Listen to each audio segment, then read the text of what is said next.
हाँ स्टूडेंट्स, मैं के सुमन आप लोगों के सामने फिर से जो है 10th क्लास के ज्योग्राफी का वीडियो लाया हूँ। ठीक है, 10th क्लास के ज्योग्राफी का जो वीडियो है ये बहुत ही ज्यादा समझ लीजिए कि इम्पोर्टेंट है, क्योंकि हमेशा देखा जाता है कि संसाधन से कोई ना कोई प्रश्न बनते हैं। ठीक है, इसीलिए जो है आप सबसे पहले इस वीडियो को ध्यान से देखिए और समझिए। तो ये वीडियो को स्टार्ट करने से पहले आप लोगों से अनुरोध है कि आप हमारे चैनल को सब्सक्राइब कर लीजिए, और अगर जहां आपको कोई भी प्रकार की समस्या हो, वीडियो हमारे नहीं मिल रहे हैं यूट्यूब पे, तो मैं आपको ये बता देता हूँ।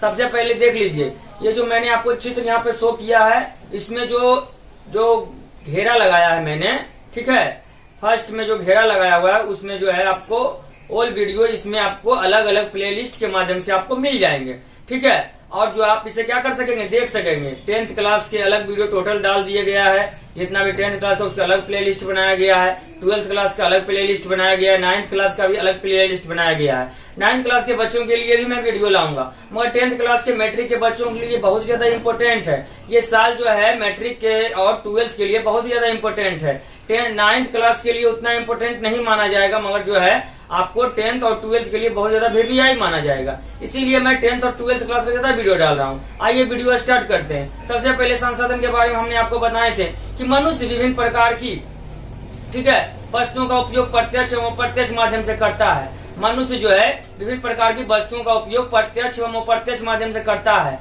जैसे कि प्रत्यक्ष माध्यम से जितनी वस्तुओं का उपयोग करता है, पंखा देख रहे हैं, हवा खा रहे हैं, ठीक है, आप हमको मोबाइल में देख रहे हैं, मोबाइल के माध्यम से मोबाइल को देख रहे हैं, तो वो क्या है, आपको प्रत्यक्ष रूप से हम नजर आ रहे हैं। ठीक है, बाल नजर आ रहा है, आवश्यकता की पूर्ति हो रहा है। बाल नहीं रहेगा तो क्या होगा, टकला हो जाएगा, आवश्यकता की पूर्ति नहीं होगा। कपड़ा नजर आ रहा है, आवश्यकता की पूर्ति हो रहा है। प्रत्यक्ष माध्यम से जितने भी चीज देख रहे हैं, सही हमारी आवश्यकताओं की पूर्ति कर रहे हैं, और प्रत्यक्ष जो है शोषण कर रहे हैं। ठीक है, हवा जो है नजर नहीं आ रहा है, मगर शोषण हो रहा है, हमारी आवश्यकताओं की पूर्ति हो रही है। ठीक है, धूप जो है नजर नहीं आ रहा है, ठीक है, मगर फिर भी हमारी आवश्यकताओं की पूर्ति हो रही है प्रत्यक्ष माध्यम से। यानी मनुष्य अपने दैनिक जीवन में जितनी वस्तुओं का उपयोग करता है प्रत्यक्ष और अप्रत्यक्ष माध्यम से, वे सभी चीजें क्या है, संसाधन है। ठीक है, जैसे कि हवा, वायु, जल, मिट्टी, सारे क्या है, संसाधन है।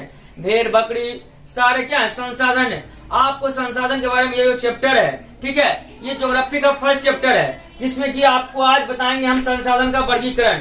ये मेरा मुख्य उद्देश्य रहेगा कि आप संसाधन का वर्गीकरण को अच्छे तरीके से समझे, संसाधन संरक्षण को अच्छे तरीके से समझे, और प्रथम पृथ्वी सम्मेलन, द्वितीय पृथ्वी सम्मेलन, तृतीय पृथ्वी सम्मेलन को अच्छी तरीके से समझे, ताकि आपको किसी प्रकार की समस्याएं ना हो। संसाधन के वर्गीकरण में जो है सबसे पहले हम बात करेंगे कि मुख्यतः संसाधन दो प्रकार में बांटे गए हैं, जिसमें कि आपको मानवीय संसाधन और जो है आपको प्राकृतिक संसाधन, इन्वायरमेंटल रिसोर्स और ह्यूमन रिसोर्स। ठीक है, आपका जो है संसाधन का वर्गीकरण मुख्य रूप से कितने भागों में किया गया है, दो भागों में किया गया है, जो है आपको मानवीय संसाधन और जो है आपको प्राकृतिक संसाधन। ठीक है, मानवीय संसाधन में आपको जो होगा, मानवीय संसाधन में जितने भी वस्तुएं मानव द्वारा बनाया गया है, सही मानव संसाधन के अंतर्गत आता है। इसमें कि मोबाइल, आप मोबाइल के बारे में जानते हैं, मोबाइल चलाते हैं, मानव द्वारा बनाया गया है। ठीक है, उसके बाद जो है घड़ी, उसके बाद जो है बोतल, उसके बाद अलमीरा, उसके बाद जो है टेबल, कुर्सी, सारे मानव द्वारा बनाए गए हैं, वो मानव संसाधन के अंतर्गत आएंगे। ठीक है, और उसके बाद जो है आपको प्राकृतिक संसाधन, क्योंकि मुफ्त उपहार है, प्रकृति द्वारा हमें प्राप्त होता है, क्योंकि प्रकृति द्वारा बनाया गया है, उसे प्राकृतिक संसाधन कहेंगे। जैसे कि नदी, तालाब, झरना, झील, ये सभी जो है आपको प्रकृति द्वारा बनाया गया है। ठीक है, हवा प्रकृति द्वारा बनाई गई है, तो ये सभी क्या होंगे, आपको प्राकृतिक संसाधन होंगे। आगे आपको देखिए, इतना ही नहीं, संसाधन को विभिन्न आधार पर विभिन्न वर्गों में बांटा गया है, इस पर चर्चा करेंगे। तो सबसे पहले मैं आपको बात बताऊंगा उत्पत्ति के आधार पर।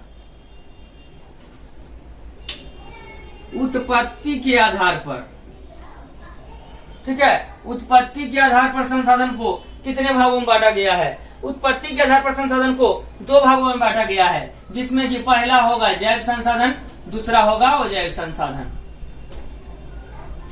ठीक है, तो पहला जैव संसाधन। जैव संसाधन का तात्पर्य ऐसे संसाधन से होगा जो कि जीवित हैं, जो कि सजीव हैं, जो कि अपना भोजन स्वयं बनाते हैं, जिसमें कि सजीव का गुण पाया जाता है। सजीव में कौन कौन सा गुण पाया जाता है, उठता है, खाता है, पीता है, अपना भोजन स्वयं बनाता है। बहुत से सजीव ऐसे हैं जो स्थान परिवर्तन भी करते हैं, ठीक है। अब बहुत से सजीव ऐसे हैं जो स्थान परिवर्तन नहीं करते हैं मगर अपना भोजन स्वयं बनाते हैं। ऐसे पेड़ पौधे स्थान परिवर्तन नहीं करते हैं मगर अपना भोजन स्वयं बनाते हैं, वो सभी जैव संसाधन के अंतर्गत आएंगे। और जो है आपको अजैव संसाधन जो कि जिसमें कि निर्जीव वस्तुओं के समूह को, जिसमें कि सजीव का गुण नहीं पाया जाता है, अपना स्थान परिवर्तन नहीं करता है, उसे क्या कहेंगे?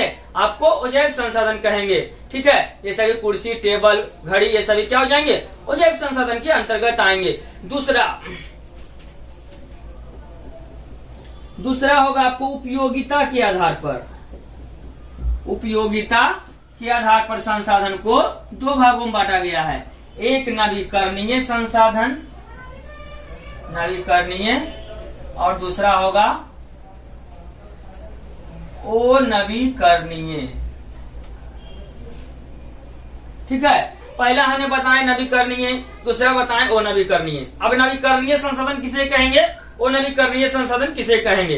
तो सबसे पहले मैं नवीकरणीय संसाधन की बात करता हूँ। नवीकरणीय संसाधन का तात्पर्य ऐसे संसाधन से जो कि चक्रीय हैं। नवीकरणीय का मतलब है चक्रीय। इसे भौतिक, यांत्रिक, रासायनिक प्रक्रिया द्वारा पुनः प्राप्त किया जा सकता है, उसे कहेंगे नवीकरणीय संसाधन। ठीक है। जैसे सौर ऊर्जा, पवन ऊर्जा, ठीक है, जल विद्युत, ये सभी आपको नवीकरणीय संसाधन के अंतर्गत आएंगे। वो नवीकरणीय संसाधन, वो नवीकरणीय संसाधन का मतलब है ऐसे संसाधन से जो कि चक्रीय नहीं है। ठीक है। जो कि जिन्हें की पुनः प्राप्त नहीं किया जा सकता है, भौतिक, यांत्रिक, रासायनिक प्रक्रिया द्वारा जिन्हें पुनः प्राप्त नहीं किया जा सकता, उसे क्या कहेंगे? वो नवीकरणीय संसाधन कहेंगे।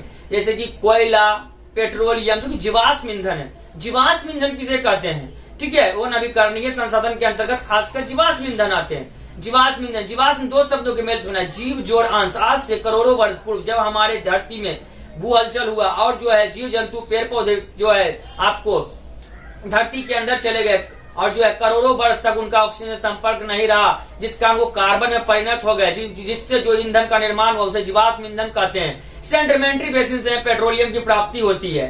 ठीक है। वैसे भी जीवाश्म ईंधन ही होते हैं। समुद्र के तलछट में जो है बहुत चट्टाने आपस में जुड़ जाती है और उसमें जो है एक तैलीय परत का निर्माण हो जाता है, जिससे कि रिस कर सेडिमेंट्री बेसिन में जो है पेट्रोलियम जमा होती है। इससे कि आपको निकलने के बाद हम विभिन्न प्रकार की वस्तुएं प्राप्त करते हैं, जिसमें कि आपको साबुन, कृत्रिम रेशा, प्लास्टिक, ठीक है, डीजल, पेट्रोल, किरोसिन, स्नेहा, ग्रीस, ये सभी जो है पेट्रोलियम जो है हम प्राप्त करते हैं। ठीक है। आइए आगे देखते हैं। सबसे पहले आपको बात करेंगे स्वामित्व के आधार पर।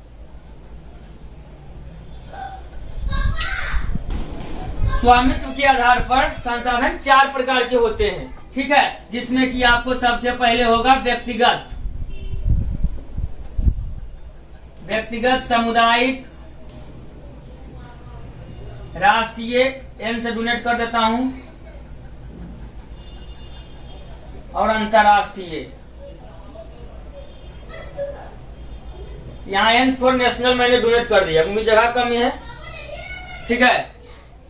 उसके बाद जो है देखिए, सबसे पहले जो है आपको व्यक्तिगत संसाधन। व्यक्तिगत मतलब होता है निजी, और स्वामित्व का मतलब समझिए।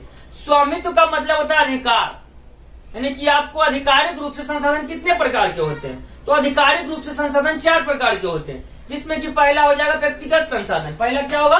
व्यक्तिगत संसाधन। तो व्यक्तिगत संसाधन की मैं बात करता हूँ। व्यक्तिगत संसाधन का तात्पर्य बच्चों ऐसे संसाधन से होता है कि निजी और आम व्यक्ति का होता है। जैसे कि आपके घर में आपके पिताजी को खासकर भूखंड होते होंगे, भूखंड होगा, तालाब होगा, बगीचा होगा, ठीक है, कुआं होगा, निजी, अपना कुआं, ठीक है, अपना जो भी होता है वो निजी संसाधन होता है। ठीक है। जिसका के बदले में आप सरकार को टैक्स अदा करते हैं, टैक्स देते हैं, कर देते हैं। ठीक है। दूसरा हो गया सामुदायिक संसाधन। सामुदायिक संसाधन का तात्पर्य ऐसे संसाधन से है, ठीक है, सामुदायिक संसाधन का तात्पर्य ऐसे संसाधन से है जिस पर कि किसी खास विशेष धर्म का अधिकार होता है, धार्मिक समुदाय का अधिकार होता है, समूह के रूप में उसका लोग उपयोग करते हैं। मंदिर, मस्जिद, गुरुद्वारा, चर्च, ये सभी सामुदायिक संसाधन के अंतर्गत आएंगे। ठीक है। आपको चैत्य यहूदी का पूजा स्थल होता है, वो भी सामुदायिक संसाधन ही आएगा। उसके बाद नेशनल यानी कि राष्ट्रीय संसाधन। राष्ट्रीय संसाधन का तात्पर्य ऐसे संसाधन से है जिस पर किसी राष्ट्र यानी देश का अधिकार होता है, और साथ ही राष्ट्र को यह अधिकार है कि वह किसी व्यक्तिगत संसाधन का अधिग्रहण जो है अपनी आवश्यकता के लिए कर सकता है। लखीसराय में भी क्या किया गया, जब पुल बन रहा तो पंजाबी मोहल्ला के जितने भी जमीन था वो जो है आपको सरकार द्वारा ले लिया गया। क्यों? क्योंकि वो जन सेवा के लिए लगाया गया। ठीक है, आज जो है आप जाकर देख सकते हैं कि लखीसराय का जो पंजाबी मोहल्ला जो रेलवे में चला गया है। ठीक है, लोगों को जो है उसके बदले जो है जमीन मुआवजा सरकार द्वारा कराया गया। व्यक्तिगत आपको नेशनल संसाधन यानी नेशनल रिसोर्स की मैं बात कर रहा था। राष्ट्रीय संसाधन, ठीक है, राष्ट्रीय संसाधन जैसे कि आपको कोई भी फुटपाथ, भूखंड, पार्क, ठीक है, नेशनल पार्क जो होगा, उसके बाद जो होगा बड़े बड़े जो सरकारी मॉल होंगे, बड़े बड़े विद्यालय होंगे, ठीक है, नेशनल लेवल के, वो क्या हो जाएंगे आपको राष्ट्रीय संसाधन के अंतर्गत आएगा। अंतर्राष्ट्रीय संसाधन, अंतर्राष्ट्रीय संसाधन का तात्पर्य ऐसे संसाधन से होता है जिस पर कि आपको मुख्य रूप से किसी अंतर्राष्ट्रीय संस्था का अधिकार होता है, सभी देशों का अधिकार होता है, उसे अंतर्राष्ट्रीय संसाधन कहेंगे। जैसा कि आप जानते हैं कोई भी देश जो है उस पे जमीन के ऊपर उसका अधिकार था, मगर जो है रडार के माध्यम से अपने देश जो है रडार के माध्यम से वो जो है वायु में निगरानी रखता है, मगर वायु में बहुत से देशों के क्या होते हैं, हवाई जहाज उड़ते हैं। ठीक है, एक लिमिटेशन के आधार पर। उसके बाद जो है आपको अंतर्राष्ट्रीय संसाधन में कोई भी देश की तटरेखा, ठीक है, कोई भी देश की तटरेखा से 200 नॉटिकल मील तक जो है, किसी भी देश की तटरेखा से 200 नॉटिकल मील तक जो राष्ट्रीय संसाधन होता है, ठीक है, दूसरे देश का भी जो है उतना होगा। उसके बाद बीच का जो खुले समुद्री अपमार्जक क्षेत्र होते हैं वो अंतर्राष्ट्रीय संसाधन के अंतर्गत आते हैं। ठीक है, आगे आपको बात करते हैं विकास के आधार पर।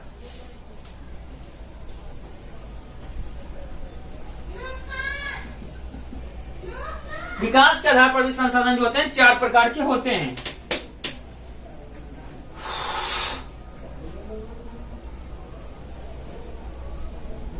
जिसमें कि आपको संभावी संसाधन,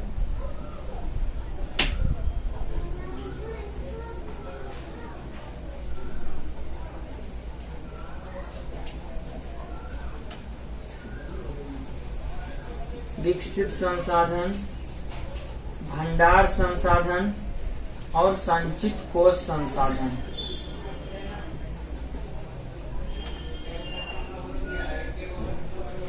ठीक है, ये 4 प्रकार के संसाधन जो है आपको विकास के आधार पर होते हैं। विकास के आधार पर ये 4 संसाधन, जिसमें कि संभावी संसाधन की मैं बात करूंगा। संभावी संसाधन का तात्पर्य ऐसे संसाधन से होता है जिस पर की, ठीक है, जिस पर कि किसी विशेष क्षेत्र में वह रहते हैं। ठीक है, मैं आपको फिर से बता रहा हूँ, संभावी संसाधन का तात्पर्य ऐसे संसाधन से होता है जो कि किसी विशेष क्षेत्र में संभावना है कि वह संसाधन है। ठीक है, जैसे कि आपको हिमालय का क्षेत्र देख लीजिए, हिमालय में बहुत से खनिज हैं, पाए जाते हैं, जो कि बहुत ही ठंडा इलाका है, विश्व का सबसे बड़ा पर्वत श्रृंखला, वहां पर जो है खुदाई करना बहुत ही ज्यादा मुश्किल है। ठीक है, बहुत से पैसे उसमें खर्चे हैं। उसके बाद केरल के क्षेत्र में थोड़ियम, बहुत ही धरती के अंदर जो है केरल के तटीय, केरल का जो तटीय क्षेत्र है, मलबा क्षेत्र, वहां पर जो है आपको थोड़ियम पाया जाता है, जो कि धरती के अंदर बहुत ही ज्यादा गहरा, दुर्गम, ठीक है, दुर्गम और दूर है, जिससे कि खुदाई में बहुत ज्यादा पैसे लगेंगे, बहुत ज्यादा धन खर्चा होगा सरकार को, जिस कारण की उसे नहीं निकाला जा रहा है। उसके बाद जो है आपको विकसित संसाधन। विकसित संसाधन का तात्पर्य आपको ऐसे संसाधन से है, संसाधन का तात्पर्य ऐसे संसाधन से है जिसका सर्वेक्षण किया गया है और सर्वेक्षण के उपरांत उसकी जो है आपको गुणवत्ता का निर्धारण हो चुका है, उसकी गुणवत्ता का निर्धारण हो चुका है। अब उसके बाद जो है उसे विकसित संसाधन का दर्जा दे दिया गया है। जैसे कि विकसित संसाधन के अंतर्गत आप सौर ऊर्जा को देख सकते हैं। सौर ऊर्जा में जो है बिल्कुल ही जो है क्या होता है, बिल्कुल ही आपको सौर ऊर्जा में पोल्यूशन नहीं होती है। टोटो भी जो गाड़ी चलता है उसमें भी जो है सौर ऊर्जा जो आपको, वो भी जो है बिल्कुल ही आपको क्या होगा, मतलब कि सक्सेसफुली रिसोर्स होगा, जिसमें कि पूरे तरीके से यानी विकसित संसाधन होगा। ठीक है, उसके बाद भंडार संसाधन की बात करते हैं। भंडार संसाधन का तात्पर्य ऐसे संसाधन से है, ठीक है, जो कि मानवीय आवश्यकताओं की पूर्ति के लिए सक्षम है। ठीक है, आपको भंडार संसाधन का तात्पर्य ऐसे संसाधन से है जो कि मानवीय आवश्यकताओं की पूर्ति के लिए जो है, ठीक है, वह सक्षम है। और जो है तकनीक का अभाव होने के कारण वर्तमान समय में जो उसे उपयोग में नहीं लाया गया है। जैसा कि आप भली भांति जानते हैं इस चीज को कि जो जल है, जल में हाइड्रोजन और ऑक्सीजन दोनों का दो अवयव मिलके जो है जल बना है, दो तत्व मिलकर जल का निर्माण हुआ H2O, ठीक है, जिसमें कि ऊर्जा की असीम संभावनाएं हैं, मगर तकनीक के अभाव के कारण इसका उपयोग नहीं हो रहा है। अब जो है संचित कोष संसाधन की बात करेंगे तो संचित कोष संसाधन वर्तमान देखा जाए तो संचित कोष संसाधन जो है भंडार संसाधन के ही अंश है, ठीक है। संचित कोष संसाधन जो है आपको भंडार संसाधन के ही अंश है। और संचित कोष संसाधन का तात्पर्य ऐसे संसाधन से है जिससे उपलब्ध तकनीक के आधार पर प्रयोग में लाया जा सकता है, मगर अभी जो है वो नहीं लाया गया उपयोग में ज्यादातर। और ये भविष्य की पूंजी है, जैसे कि बांध में स्थित जल, वो संचित कोष संसाधन के अंतर्गत आएगा, ठीक है।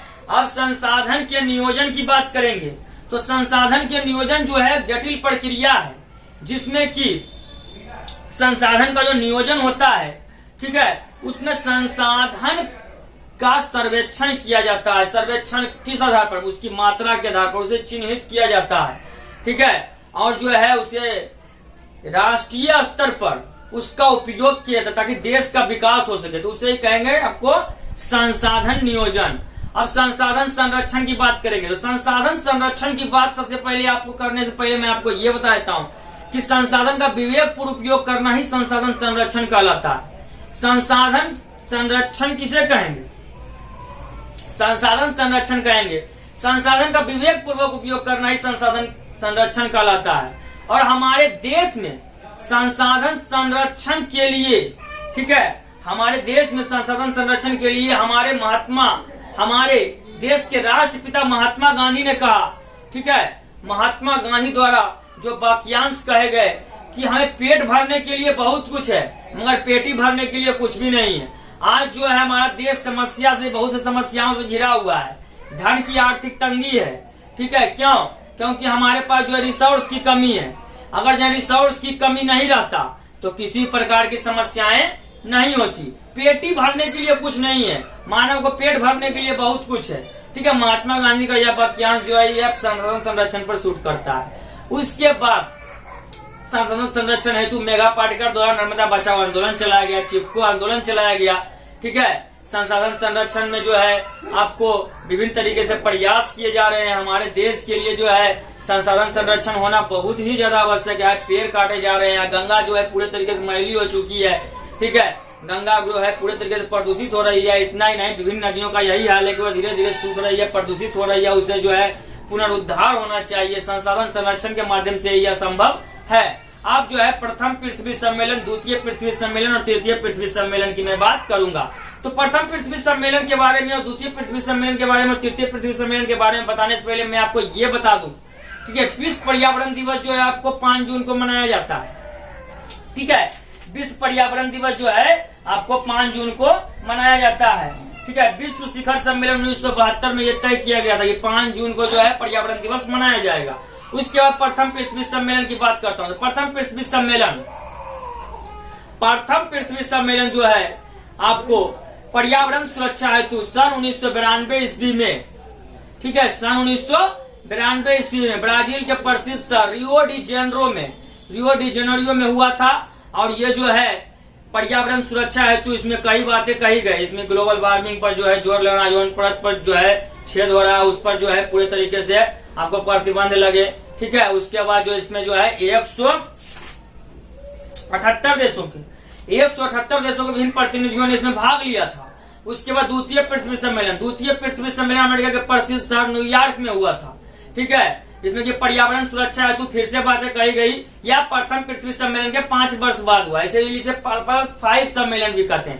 प्रथम पृथ्वी सम्मेलन के 5 वर्ष बाद हुआ। 1992 में प्रथम पृथ्वी सम्मेलन हुआ, 1997 में द्वितीय पृथ्वी सम्मेलन हुआ, इसीलिए इसे +5 सम्मेलन भी कहा जाता है।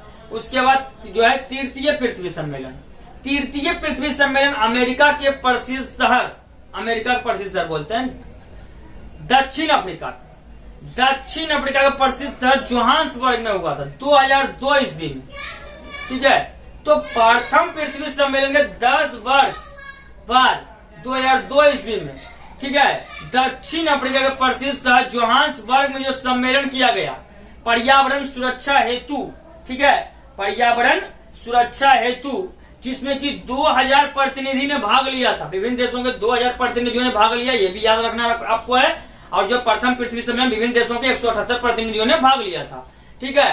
तो जो है तृतीय पृथ्वी सम्मेलन में विभिन्न देशों के 2000 प्रतिनिधियों ने भाग लिया था, ठीक है। इसे ही जो है आपको क्या कहा गया, तृतीय पृथ्वी सम्मेलन कहा गया या +10 सम्मेलन कहा गया। उम्मीद है आपको वीडियो अच्छा लगा हो।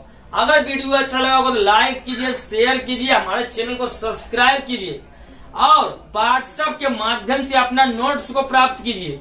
कोई भी विद्यार्थी हमारे चैनल को सब्सक्राइब करिएगा तो उन्हें उपहार स्वरूप हम नोट्स प्रदान करेंगे, वो भी बिल्कुल निःशुल्क, क्योंकि मानव सेवा ही सबसे बड़ी सेवा है, स्टूडेंट सेवा ही सबसे बड़ी सेवा है, ठीक है। और मैं आपको एक बात बता देना चाहता हूँ, बहुत जो है लोग हमसे जलते हैं, तो उनके लिए मैं इतना ही बोलूंगा, ठीक है।